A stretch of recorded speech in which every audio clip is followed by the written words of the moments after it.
this is worksheet 1-1 for the class of language of linear equations. In this class, we talk about equations and two variables and how to solve them. They're all linear in dimension, so we don't have to worry about our exponents quite as much. If you are in this class, you know the drill. I'll put up the answer key here in a second, and you can watch after you've graded your work to see how I worked out every single problem. If you are not in this class but you would like to be in this class, just check out the description below. There will be a link to my profile, and you can see all the classes that I teach on OutSchool. All right, so let me throw up this answer key. All right, so you'll see the answer to the 10 problems on this worksheet right now. Go ahead and pause and grade yourself, and as soon as you're done grading yourself, come back to the video and I will talk about how I got the answers to these questions. Okay, I'm going to assume that you have paused the video, and I am going to set up for showing you how to get the answers. All right, so in this first one, let's go ahead and erase these two, 10 and negative 32. And let's work these problems out. So I'm taking the 0 and I'm going to input it into the equation where I see an x. This is called evaluating. You're evaluating for when x is 0. The reason we call it evaluating is because if the number changes, we will need to evaluate it again. It only works for that one x value. All right, so I'm going to put it in there. When you put it in, you've got to put it in parentheses because you never know if it's supposed to be multiplication, if it has a negative that you need to consider before you do your math, okay? So I see that that is multiplication. That x was in the place of a multiplied unit. So I have to keep those parentheses around my 0. Now I have to say negative 2 times 0 because multiplication comes before that adding in the equation. And anything times 0 is 0. So this becomes my equation, 0 plus 10. Well, 0 plus 10 is 10. So there's a couple things we have to keep in mind when we evaluate. We're putting what we're evaluating for into the variable it says to put it in. And we have to keep that order of operations in mind. So we have to do our multiplication before our adding and subtracting, okay? All right, for this one, let's put 3 in for the x. So our equation becomes this, all right? Negative 9 times 3 is a negative 27. Negative 27 times 5, that's like adding up your debt. I go into Claire's at the mall and I put $27 on my credit card. Got to pay that money back if I put it on my credit card. Then I go over to Starbucks and I get myself a Frappuccino. It cost me $5 and I put that on a credit card. Now I owe my credit card a total of negative $32. I'm negative in the hole. This is money I have to pay back. All right, so let's go on to these two. So I'm going to erase the answer of negative 19 and negative 18. And we're going to look at these. So in this one, I'm inserting a negative 3 into the equation. So this time it's going to be a negative. Got to put that in parentheses. When I evaluate this, I see that the parentheses need to stay because not only is it negative, and I want to keep that organized away from my other number, but it's also multiplication. So I have to keep those parentheses. 8 times 3 is 24. Positive, negative number gives me a negative answer. Now, if you're struggling with your negatives and positive numbers, you need to take my crash course in negative and positive numbers.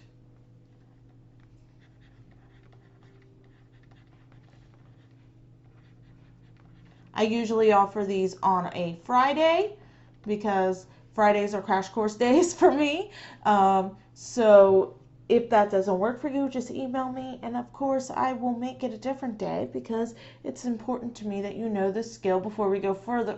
We're really going to be working with a lot of negatives in this class because they're very important to how an equation is graphed. All right, so let's finish this one up. If if we're at negative 24 degrees on my thermometer and I raise 25 degrees, I'm going to be at a negative 19 degrees. Visualize that number line in your head going up and down. All right, for this one, I'm going to take negative 2 and I'm going to put it in for x, okay? So I'm going to put it right there. I'm going to do my math. Okay, a positive and a negative, when multiplied together, is going to be a negative. 2 times 12 is 24. All right, for this one, we use the rules, okay? So the bigger number is negative. 24 is bigger than 6. It's negative. That means that my answer will be negative. And because they have different signs, one is negative, one is positive, I am going to subtract. So when I subtract those, I get 18. Negative 18 is the answer. All right, so let's go on to these. If you notice, I'm always describing these negatives and positives in a different way. That is because everybody's brain works differently, and you need to see it in different ways and say, hey, that's the way I'm always going to think about it. All right, so you don't have to think about it in different ways. You just need to find the one that registers to you. It's different with everyone. So I put that 16 in for x. So my setup should look like this. And if you haven't been setting up your equations right, don't go through and, oh, I'm marking everything wrong, I'm such a failure. No, stop the video, say, hey, I learned my mistake. Erase them, do them again, grade it again, watch the video again. Okay, as soon as you figure out what consistent mistake you're making, stop the video and fix it. As soon as you have that aha clicks moment. You know, we don't have to, the point of grading is not so you can feel bad or good about yourself. The point of grading is that you learn something. So if you've learned it, stop torturing yourself. Stop the video, fix the rest of the problems, then grade it again. Okay, I want you to master the skill, not just grade yourself. Grades are meaningless if you don't learn something at the end of the day. All right, to multiply fractions, I got to put a 1 underneath this. So that's going to be 1 times 16, which is 16. 2 times 1, which is 2. Now this will reduce. 2 can go into 16 8 times. And then your answer is 18. Very good, very good.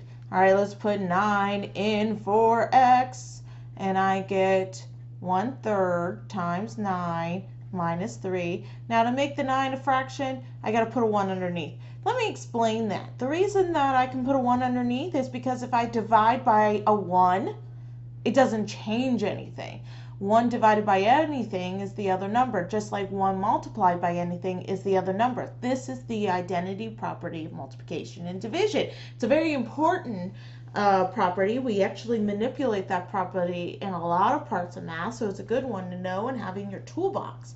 Another way you can look at it is if I divide that 1 into 9, I still have 9 whole parts. If I were to make that improper fraction into a mixed number, I would get an answer of 9.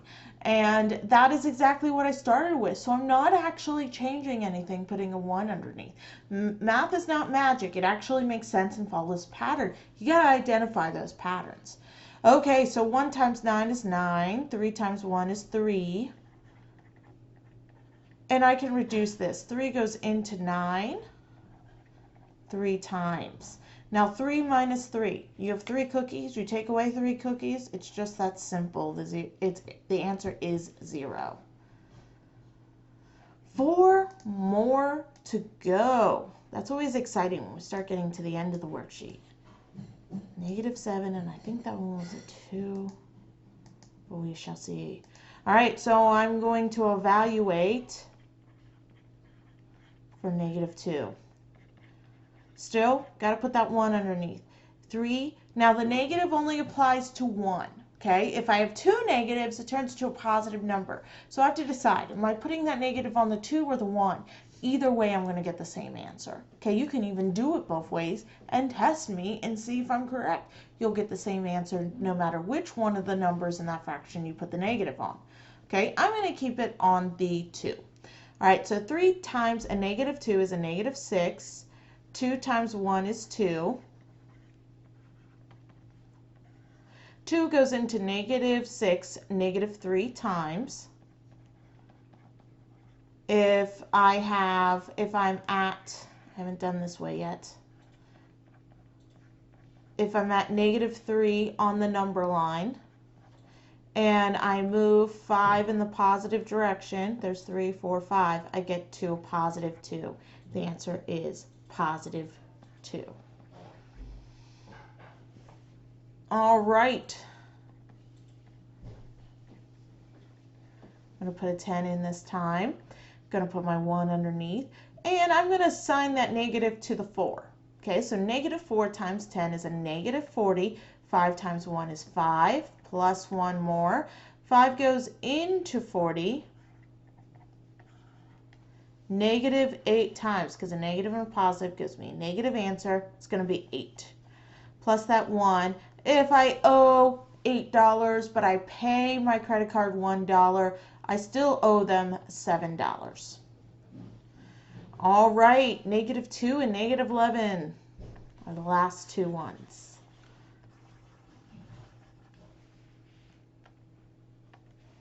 All right, so first I'm going to put in my evaluating number for x is a negative 3. All right, minus 4. I'm going to put a 1 underneath and assign that negative to the 3. I'm going to assign this negative to the 2. So a negative 2 times a negative 3 is going to be a positive 6 over 3 minus 4. 3 goes into 6 2 times. If I have $2, but I need to give someone $4, I still am going to need to figure out how to get $2 to give them. All right. All right, our last one. Awesome, right? Okay, even though we're putting in a fraction this time, I can still put a 1 underneath this 3. I'm going to assign that a negative to the top 3. All right, so negative 3 times 1 is negative 3. 1 times 3 is 3. So this is a very important rule of math. When I have the same number top or bottom in a fraction, the answer is 1. Okay, and a way you can think about that is divide them. That's how we make it into a mixed number. We know this is not a proper fraction, so we see how many times can 3 go into 3? Well, that's 1 time. Now, we have a negative number and a positive number, so my answer is going to be a negative 1. So negative 1 minus 10. Okay, so think of it, I'm at negative 1 degrees and the temperature drops 10 more degrees. I'm at negative 11. All right, so keep doing this until you feel comfortable with it. And I will see you guys in class and we will go further with this concept. After this concept is graphing. You may already know graphing. It depends how much I got into that lesson. So have graph paper ready if you're not to that point. And I'll see you guys in class. Bye.